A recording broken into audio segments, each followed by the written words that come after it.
Assalamualaikum warahmatullahi wabarakatuh. Perkenalkan, nama saya Muhammad Zulkarnain, Prodi PAI 6C NPM 7204. Di sini kami akan menjelaskan tentang ikhtilaf al-matsum.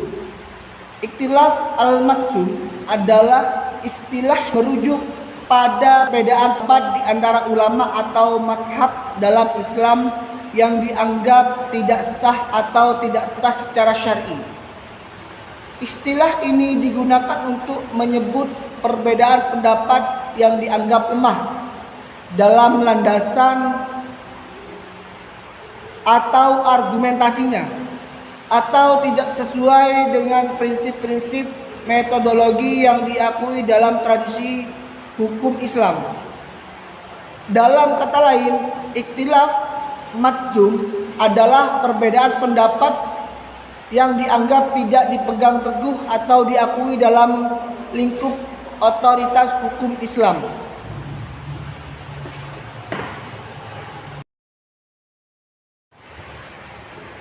Yang kedua ada ikhtilaf al-maqbul.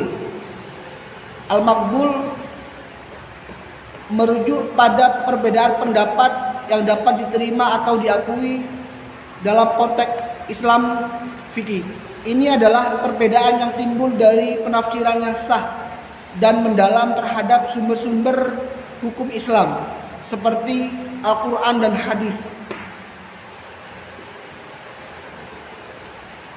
Ikhtilaf al-maqbul mencerminkan keberagaman pemahaman yang dihormati di kalangan para ulama karena didasarkan pada metode penafsiran yang valid atau prinsip-prinsip ilmiah yang dapat dipertanggungjawabkan.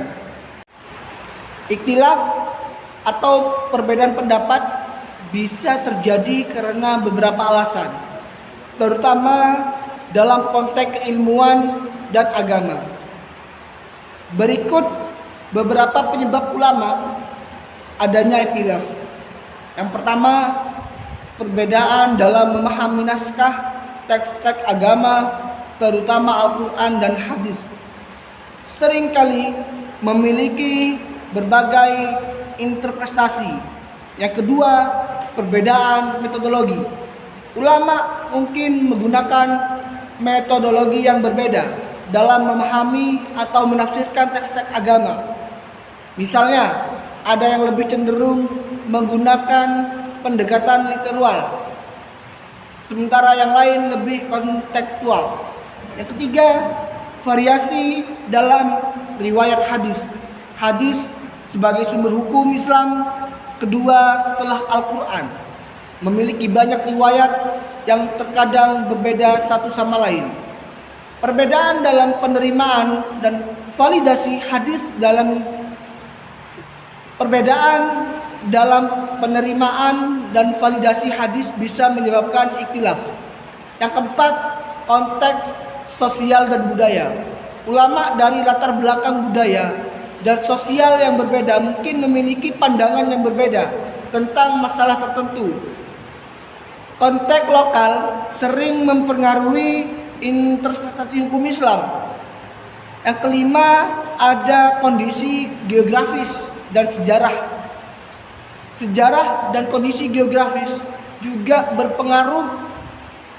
Contohnya, ulama di wilayah tertentu mungkin menghadapi situasi yang berbeda dengan ulama di wilayah lainnya, sehingga pandangan mereka pun bisa berbeda. Yang terakhir, perbedaan dalam derajat pemahaman. Perbedaan dalam derajat pemahaman ilmu. Tidak semua ulama memiliki tingkat pengetahuan yang sama. Mereka yang memiliki pengetahuan lebih dalam mungkin memiliki pandangan yang berbeda dengan mereka yang pemahamannya lebih terbatas. Jadi itulah adanya ikhtilaf atau terjadinya ikhtilaf. Yang kedua ada ikhtilaf al-maqbul. Al-maqbul merujuk pada perbedaan pendapat yang dapat diterima atau diakui dalam konteks Islam fikih. Ini adalah perbedaan yang timbul dari penafsiran yang sah dan mendalam terhadap sumber-sumber hukum Islam seperti Al-Quran dan hadis.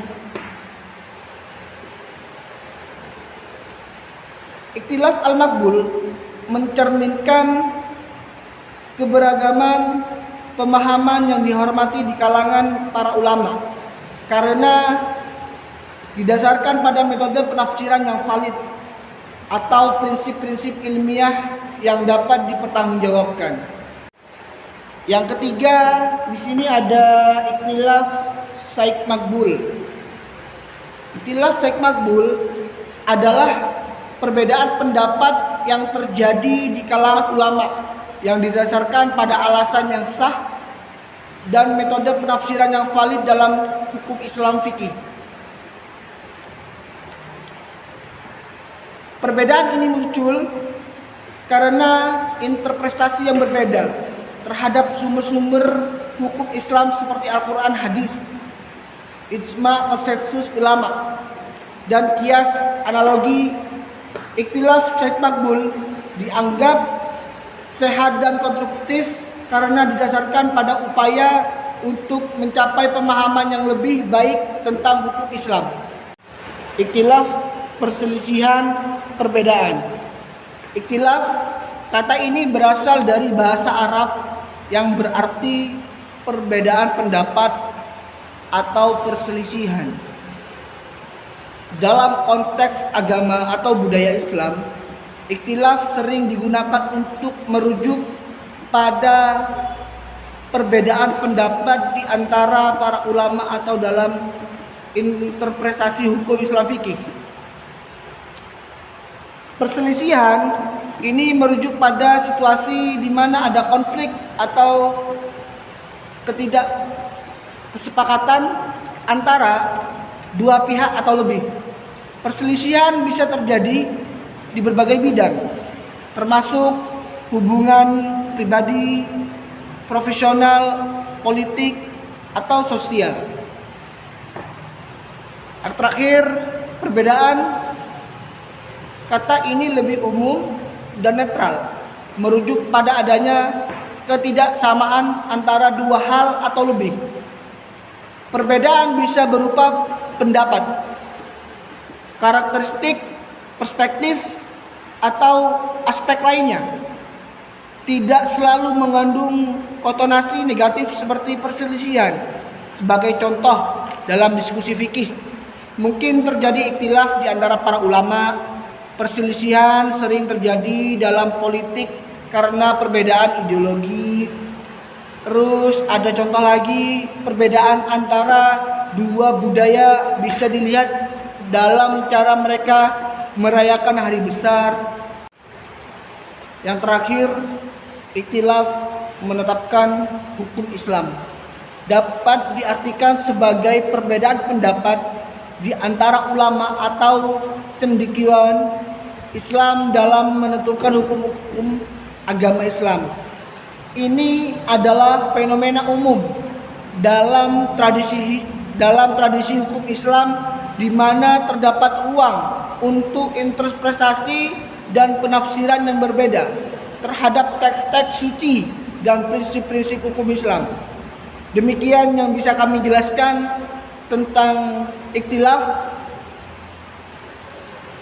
Kurang lebihnya mohon maaf. Assalamualaikum warahmatullahi wabarakatuh.